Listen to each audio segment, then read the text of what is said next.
तळोद्यात पुन्हा बिबट्याची दस्तक. बिबट्या मैदानात वनविभाग झोपेत. बेधडक परिवर्तन 24 न्यूज.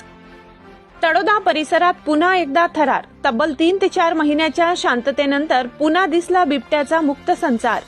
रविवार दिनांक 1 फेब्रुवारी रात्री 10:30 वाजता तळोद्याहून रांजणी येत असलेले भूषण गोसावी, पवन गोसावी आणि भैया मराठे हे तिघे चिनोदा गावाजवळील सप्तशृंगी माता मंदिराजवळ पोहोचताच त्यांच्या वाहनाच्या लाईटच्या उजेडात अचानक बिबट्या दिसला. क्षणभर तिघांचे हृदय थांबले, पण त्यांनी दाखवले धाडस.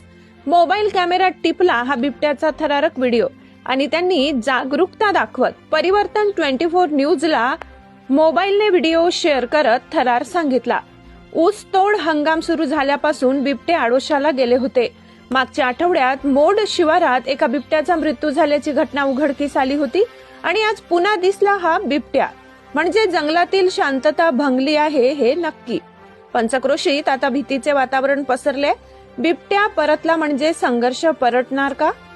पण वनविभाग मात्र नेहमीप्रमाणे अपयशी ठरणार का?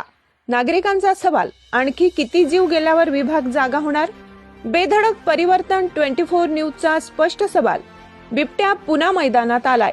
आता वन विभागाने सापळा रचणार की पुन्हा एखादा जीवाचा बळी गेल्यावरच हालचाल होणार?